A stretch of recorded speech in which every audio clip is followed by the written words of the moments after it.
ನಮಸ್ಕಾರ ಎಲ್ರಿಗೂ. ಇವತ್ತು ನವರಾತ್ರಿಯ 8ನೇ ದಿನ. ಈ ದಿನವನ್ನು ಮಹಾಷ್ಟಮಿ ಎಂದು ಕೂಡ ಕರೆಯಲಾಗುತ್ತದೆ. ಮಹಾಷ್ಟಮಿಯ ಈ ದಿನ ಮಹಾಗೌರಿ ಮಾತೆಯನ್ನು ಆರಾಧಿಸಲಾಗುತ್ತದೆ.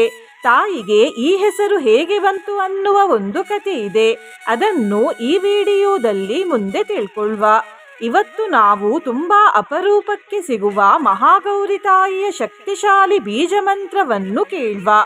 ಈ ಮಂತ್ರವನ್ನು ಇವತ್ತು ಭಕ್ತಿಯಿಂದ ತಾಯಿಯನ್ನು ಸ್ಮರಿಸುತ್ತಾ ಬೆಳಿಗ್ಗೆ, ಮಧ್ಯಾಹ್ನ, ಸಂಜೆ ಹಾಗೂ ರಾತ್ರಿ ಮಲಗುವ ಮುಂಚೆ ತಲಾ 108 ಬಾರಿ ಕೇಳಿದ್ರೆ ತಾಯಿಯಲ್ಲಿ ಇವತ್ತು ಬೇಡಿದ ವರದಾನಗಳೆಲ್ಲ ಅತಿ ಶೀಘ್ರದಲ್ಲಿ ದೊರೆಯುತ್ತವೆ.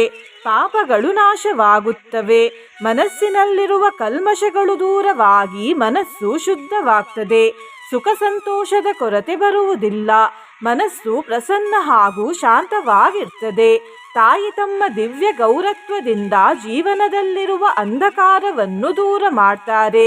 ಜೊತೆಗೆ ಆಧ್ಯಾತ್ಮಿಕ ಜ್ಞಾನ ಪ್ರಾಪ್ತಿಯಾಗ್ತದೆ ಮತ್ತು ಷಡ್ವೈರಿಗಳು ಕೂಡ ನಾಶವಾಗ್ತವೆ. ತಾಯಿಯ ಪ್ರಿಯ ಬಣ್ಣ ಬಿಳಿ. ಹಾಗಾಗಿ ಇವತ್ತು ತಾಯಿಗೆ ಬಿಳಿ ಬಣ್ಣದ ಹೂವನ್ನು ಇಡಿ. ರಾತ್ರಿ ಮಲ್ಲಿಗೆ ಹೂವೆಂದರೆ ತಾಯಿಗೆ ತುಂಬಾ ಇಷ್ಟ. ಈ ಹೂವನ್ನು ತಾಯಿಗೆ ಇವತ್ತು ಅರ್ಪಿಸಿದರೆ ತುಂಬಾ ಉತ್ತಮ. ಇವತ್ತು ಪೂಜೆ ಮಾಡುವ ಸಮಯದಲ್ಲಿ ಹಾಗೂ ಇಡೀ ದಿನ ಬಿಳಿ ಬಣ್ಣದ ಬಟ್ಟೆಯನ್ನೇ ಧರಿಸಿ. ತಾಯಿಗೆ ತೆಂಗಿನಕಾಯಿ ಎಂದರೆ ಇಷ್ಟ. ಹಾಗಾಗಿ ಇವತ್ತು ತಾಯಿಗೆ ತೆಂಗಿನಕಾಯಿಯನ್ನು ನೈವೇದ್ಯವಾಗಿ ಅರ್ಪಿಸಿ. ತೆಂಗಿನಕಾಯಿ ಉಪಯೋಗಿಸಿ ಮಾಡಿದ ಸಿಹಿ ತಿಂಡಿಯನ್ನು ಕೂಡ ನೈವೇದ್ಯವಾಗಿ ಅರ್ಪಿಸಬಹುದು. ಮಹಾಗೌರಿ ತಾಯಿಗೆ ಈ ಹೆಸರು ಹೇಗೆ ಬಂತು ಅನ್ನುವ ಕತೆ ಹೀಗಿದೆ. ತುಂಬಾ ಹಿಂದೆ ತಾಯಿ ಪಾರ್ವತಿ ಹಲವಾರು ವರ್ಷಗಳ ಕಾಲ ತಪಸ್ಸು ಮಾಡಿದ್ರು. ಆ ತಪಸ್ಸಿನಿಂದ ಅವರ ಬಣ್ಣ ಕಪ್ಪಗಾಯಿತು. ತಾಯಿಯ ತಪಸ್ಸಿಗೆ ಮೆಚ್ಚಿ ಶಿವದೇವರು ಅವರ ಎದುರು ಪ್ರತ್ಯಕ್ಷರಾಗಿ ಅವರಿಗೆ ವರವನ್ನು ಕೊಟ್ರು. ನಂತರ ಗಂಗಾಜಲವನ್ನು ಅವರ ಮೈ ಮೇಲೆ ಪ್ರೋಕ್ಷಣೆ ಮಾಡಿದ್ರು. ತಕ್ಷಣ ತಾಯಿಯ ಕಪ್ಪು ಬಣ್ಣ ಮಾಯವಾಗಿ ಅವರ ಶರೀರ ಬೆಳ್ಳಿಯ ರೀತಿ ಹೊಳೆಯಲು ಆರಂಭಿಸಿತು. ತಾಯಿಯ ಮೈ ಬಣ್ಣ ಶಂಖ, ಚಂದ್ರ ಮತ್ತು ರಾತ್ರಿ ಮಲ್ಲಿಗೆಯ ರೀತಿ ಬಿಳಿಯಾಗಿದೆ. ಹಾಗಾಗಿ ತಾಯಿಗೆ ಮಹಾಗೌರಿ ಎನ್ನುವ ಹೆಸರು ಬಂತು. ನಿನ್ನೆ ನಾನು ಕೇಳಿದ ಪ್ರಶ್ನೆ, ಕಾಲರಾತ್ರಿ ಎಂದರೇನು ಎಂದು. ಈ ಪ್ರಶ್ನೆಗೆ ಸರಿ ಉತ್ತರ ಸಿ, ಕತ್ತಲೆಯ ಸಮಯ. ಸರಿ ಉತ್ತರ ಕೊಟ್ಟವರಲ್ಲಿ ಒಬ್ಬರ ಹೆಸರು ಹೊನ್ನಪ್ಪ. ಹೊನ್ನಪ್ಪ ಅವರೇ ಭಕ್ತಿ ಮಾಡುವುದನ್ನು ಬಿಡ್ಬೇಡಿ ಅಂತ ಹೇಳ್ತಾ ಇವತ್ತಿನ ಪ್ರಶ್ನೆಯನ್ನು ನೋಡುವ. ಮಹಾಗೌರಿ ತಾಯಿ ಯಾವುದರ ಮೇಲೆ ಕುಳಿತುಕೊಂಡಿದ್ದಾರೆ? ಎ, ಸಿಂಹದ ಮೇಲೆ, ಬಿ, ಹುಲಿಯ ಮೇಲೆ, ಸಿ, ಕತ್ತೆಯ ಮೇಲೆ, ಡಿ, ಶ್ವೇತವೃಷಭನ ಮೇಲೆ. ಈ ಪ್ರಶ್ನೆಗೆ ಸರಿ ಉತ್ತರ ಕೊಟ್ಟವರಲ್ಲಿ ಒಬ್ಬರ ಹೆಸರನ್ನು ನಾಳಿನ ವಿಡಿಯೋದಲ್ಲಿ ಹೇಳ್ತೇನೆ. ಬನ್ನಿ ಈಗ ಈ ಶಕ್ತಿಶಾಲಿ ಮಹಾಗೌರಿ ಬೀಜ ಮಂತ್ರವನ್ನು 108 ಬಾರಿ ಭಕ್ತಿಯಿಂದ ಕೇಳುವ. ಅದಕ್ಕಿಂತ ಮುಂಚೆ ಓಂ ಮಹಾಗೌರಿ ದೇವಿಯೈ ನಮಃ ಎಂದು ಕಮೆಂಟ್ ಮಾಡಿ. ಚಾನಲಿಗೆ ಹೊಸಬ್ರಾಗಿದ್ರೆ ಚಾನಲ್ ಅನ್ನು ಸಬ್ಸ್ಕ್ರೈಬ್ ಮಾಡಿ. ಹತ್ರ ಇರುವ ಬೆಲ್ ಬಟನ್ ಪ್ರೆಸ್ ಮಾಡಿ. ಆಲ್ ಅನ್ನುವ ಆಪ್ಷನ್ ಅನ್ನು ಸೆಲೆಕ್ಟ್ ಮಾಡಿ. ನೀವು ಆನ್ಲೈನಿಂದ ಕುಂಕುಮದ ಡಬ್ಬಿಯನ್ನು ಖರೀದಿಸಲು ಇಚ್ಛಿಸಿದರೆ ಈ ವಿಡಿಯೋದಲ್ಲಿ ಟ್ಯಾಗ್ ಮಾಡಿದ ಕುಂಕುಮದ ಡಬ್ಬಿಯನ್ನು ಖರೀದಿಸಬಹುದು. ಶ್ರೀಂ ಕ್ಲೀಂ ಹ್ರೀಂ ವರದಾಯೈ ನಮಃ. ಶ್ರೀಂ ಕ್ಲೀಂ ಹ್ರೀಂ ವರದಾಯೈ ನಮಃ. ಶ್ರೀಂ ಕ್ಲೀಂ ಹ್ರೀಂ ವರದಾಯೈ ನಮಃ. ಶ್ರೀಂ ಕ್ಲೀಂ ಹ್ರೀಂ ವರದಾಯೈ ನಮಃ. ಶ್ರೀಂ ಕ್ಲೀಂ ಹ್ರೀಂ ವರದಾಯೈ ನಮಃ.